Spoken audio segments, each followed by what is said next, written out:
Welcome to the Parkrun Brief, the weekly parkrun training podcast, where I break down what we've published this week on parkruntraining.co.nz and turn it into practical coaching advice you can use this Saturday. In the Sunday reset, how to run your first negative split at parkrun. For many parkrunners, the 5K follows a familiar pattern: a quick start, a steady middle, a tough final kilometre where the goal quietly shifts from running fast to just hanging on. It's common, it's normal, and it's exactly why the idea of a negative split feels just out of reach. A negative split simply means running the second half of your parkrun faster than the first. It doesn't require more fitness, it requires better control. And Sunday is the perfect time to reset your approach so next Saturday unfolds differently. Why most parkruns aren't negative splits. It's not because runners aren't capable, it's because the first kilometre gets away on them. Adrenaline, crowd movement, and fresh legs all combine to push the early pace slightly above what's sustainable. It doesn't feel like a mistake at the time, but it shows up later. By the halfway point, you're already working harder than planned. By the final kilometre, you're managing fatigue instead of building speed. That makes a negative split almost impossible. The mindset shift: control first, speed later. The key to a negative split isn't trying harder, it's delaying your effort. Think of your parkrun as something you build into, not attack from the start. You're not holding back for the sake of it, you're creating the conditions to finish stronger. A simple negative split framework. You don't need complicated pacing charts. Just think in phases. First kilometre, settle and relax. This should feel controlled. Breathing is steady. Stride is smooth. You're aware of runners moving ahead and you let them go. This is the hardest part mentally, but the most important physically. Second and third kilometre, lock into rhythm. Now you're working, but still in control. You should feel like you're holding a steady effort rather than chasing pace. This is where most of the run is set up. Fourth kilometre, start to apply pressure. This is where your patience pays off. You begin to increase effort slightly.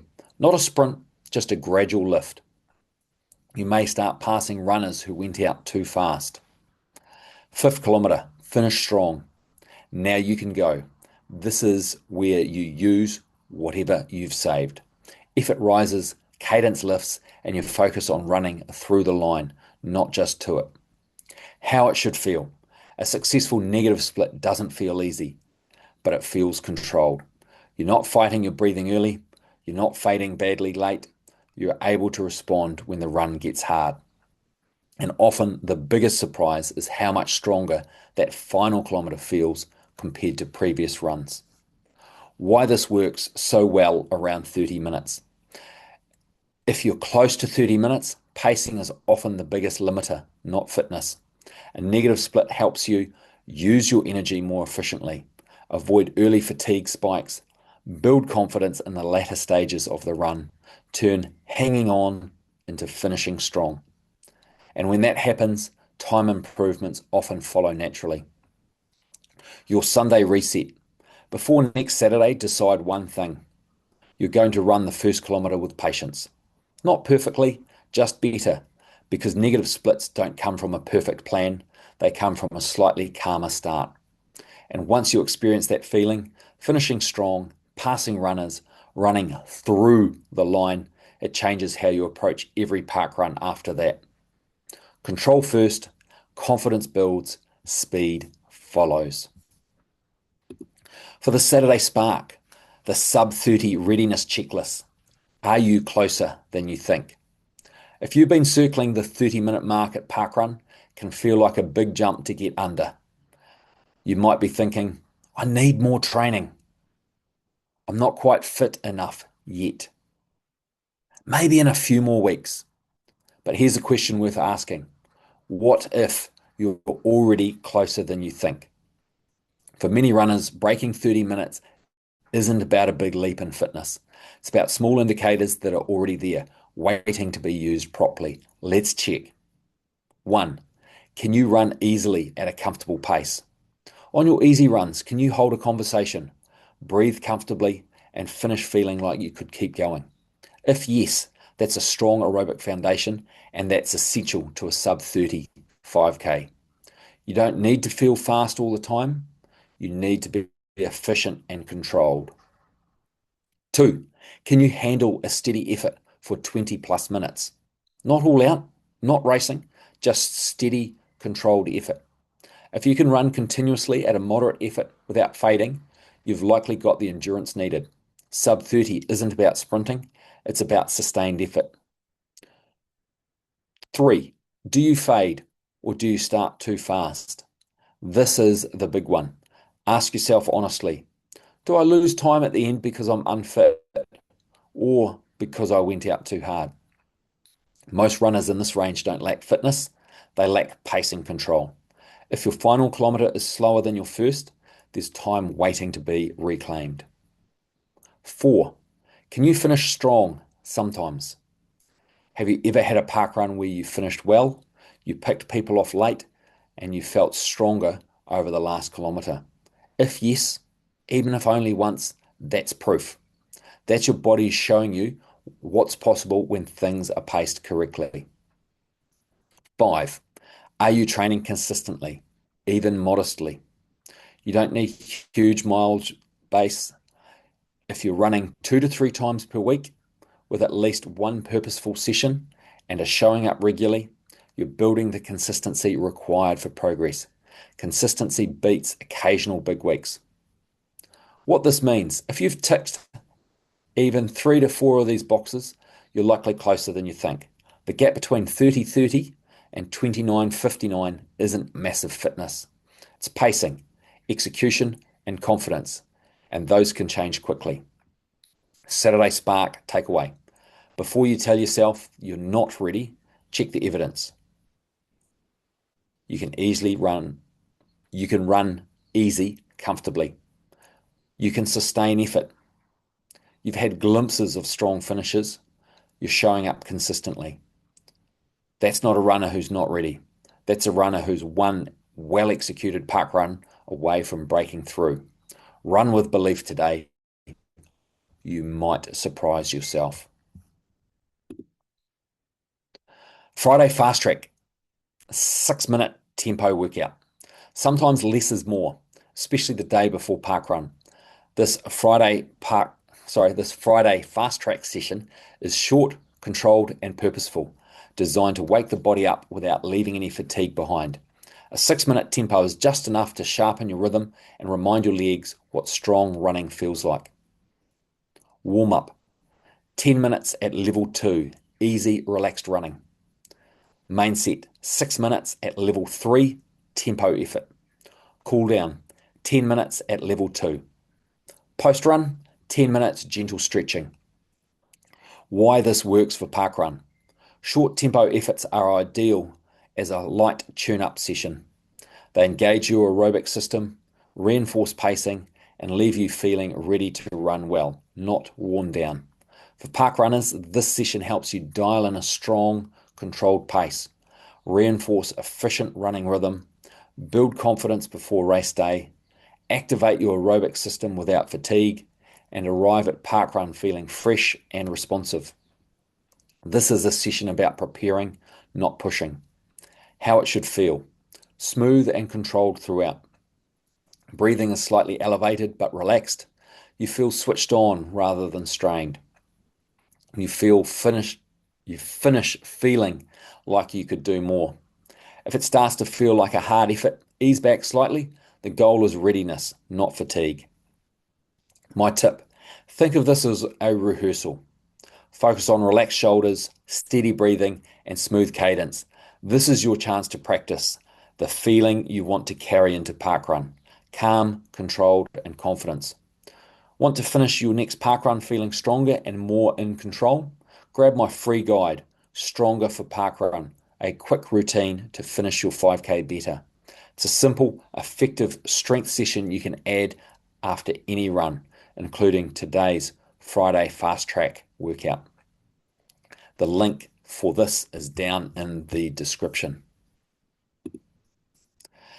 Training for a sub 30, the 3 sessions that actually move the needle. Breaking 30 minutes at parkrun was just about trying harder. Most runners would have done it already. But effort isn't usually the problem. Most runners understand that they need to train to improve, but they're not always sure what training should actually look like. They head out for a run, put in some effort, and hope it's doing the right thing. Sometimes it works, most of the time it just leads to more of the same. If you haven't already read it, I'd recommend starting with this article first, the Sub 30 Blueprint, what it actually takes to break 30 at parkrun. It breaks down what it actually takes to run sub 30 at parkrun, including the pacing and consistency that sit underneath everything we're about to cover here. Once you understand that foundation, the next step becomes much clearer because improving your parkrun isn't about doing more running. It's about doing the right types of running. And that's where these 3 key sessions come in. Most runners I speak to are already trying. They're turning up on Saturdays, pushing hard, and walking away feeling like they've given it everything. The issue is what happens between those Saturdays. Because if every run feels the same, your results tend to stay the same too. So rather than overcomplicating things with a full training plan, let's strip it back to the 3 types of runs that actually make a difference. If you can get these into your week consistently, you give yourself a real shot at breaking 30.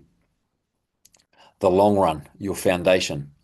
This is the one most people overlook because it doesn't feel like it's doing much. You head out, settle into a comfortable pace, and finish feeling like you could have kept going. No gasping, no burning legs, no big sense of achievement. And yet, this is the run that underpins everything. This is where you build your aerobic engine, the ability to keep moving without constantly dipping into the red. It's also where your body adapts to running regularly so that when you do ask more of it, it responds. For most runners chasing sub 30, this might look like 40 to 60 minutes of a relaxed, controlled running, a pace where you can still hold a conversation if you had to. It's not about speed, it's about time on your feet and consistency.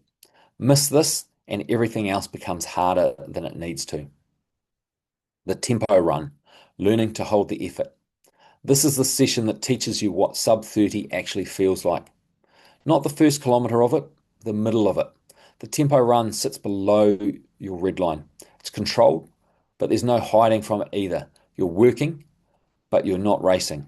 For someone aiming at sub 30, this is where you start to build the ability to hold that uncomfortable but manageable effort that shows up around the 3K mark of a park run. A simple version might be 10 minutes easy, 8 to 12 minutes at a steady, controlled, comfortably uncomfortable pace, 10 minutes easy to finish.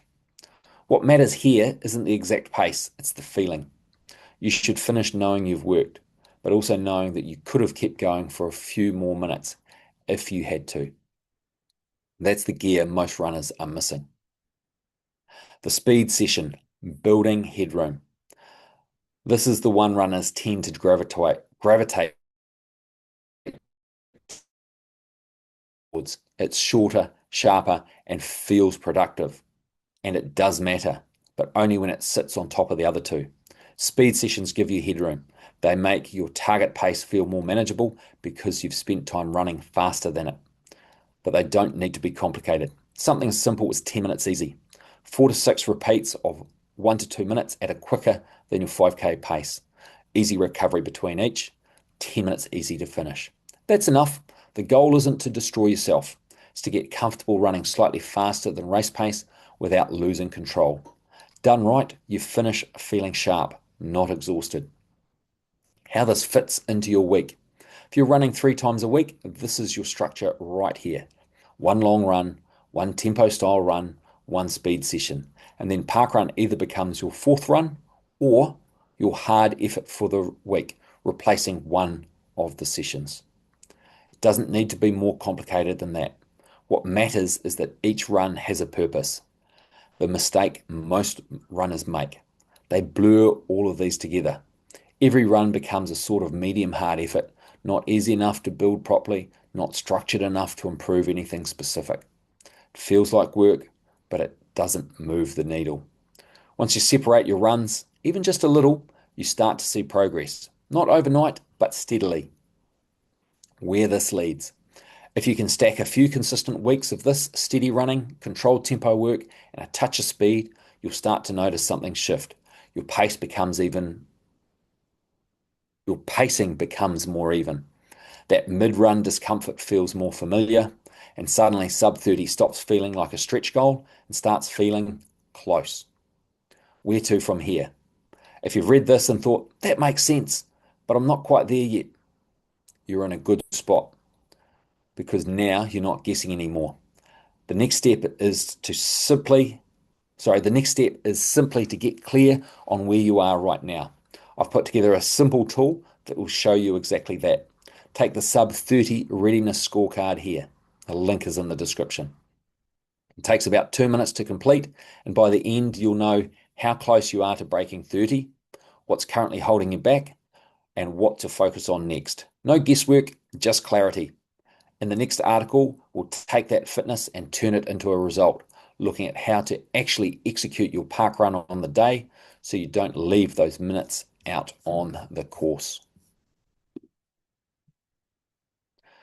Park run power tip. Don't chase early, build into the run. There's a moment early in most park runs where a decision gets made. You see someone just ahead of you, they look like they're running your pace, and instinct kicks in. You surge to catch them. It feels like the right move, but more often than not, it's the moment the run starts to go wrong. The problem with chasing. When you chase early, you stop running your race. You start reacting instead of pacing. That small surge might only be a few seconds per kilometre faster than you should be running, but over 5K, that adds up quickly. And the issue isn't the surge itself, it's what it does to your effort. You move from controlled to forced, from steady to strained, from patient to reactive. And that shift usually comes back to bite later in the run. Why it feels so tempting. Chasing early feels natural. You're fresh, you've got energy, you don't want to lose ground. And psychologically, it feels like you're doing something positive. But parkrun isn't decided in the first kilometre. It's decided much later. What happens later? If you go out of your way to chase early, there's a good chance you'll see those same runners again. Not because they've slowed dramatically, but because you've used your energy you need later. By the third or fourth kilometre, the breathing gets harder, the rhythm starts to break, the pace becomes difficult to hold. Instead of moving forward, you're trying not to go backwards. A better way to think about it. Flip the mindset. Instead of chasing early, position yourself to chase later. Let people go in the opening kilometre. Settle into your rhythm. Stay controlled. Because if you get that part right, you'll be the one doing the passing when it matters. And passing people late in a run feels very different to chasing early. It's controlled, it's deliberate, and it's far more effective. A simple cue to use. Next time you're at parkrun, try this. When you're feeling the urge to surge early, pause and ask, is this my pace or theirs? If it's not yours, let them go. Trust that you'll have your moment later in the run. Bring it back to Saturday. Parkrun rewards patience. Not just fitness, not just effort, but decision making. And one of the best decisions you can make is this. Don't chase early. Run your pace, hold your rhythm, and give yourself the chance to finish strong, because the runners who stay controlled early are usually the ones moving forward when it counts. If you want more practical ways to improve your parkrun performance, explore more tips at www.parkruntraining.co.nz. Not perfect, but a PB.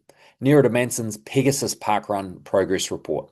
This week's Parkrun Progress Report is a really good example of what progress actually looks like. Not perfect pacing, not perfectly even splits, but a personal best earned through commitment and consistency. This run comes from Nerida Manson at Pegasus Parkrun on 21st of March 2026, where she ran a 30:45, a PB in just her third parkrun. The run at a glance. Splits 1 kilometre, 6:03, second kilometre, 6:02, third kilometre, 6:17, fourth kilometre 6:06, fifth kilometre 6:13. This is a 2-lap course around Pegasus Lake, and like most 5K runs, the real story sits in how the effort unfolds, not just the numbers themselves. A strong start. The first 2 kilometres were excellent. Consistent pacing, controlled effort, no panic.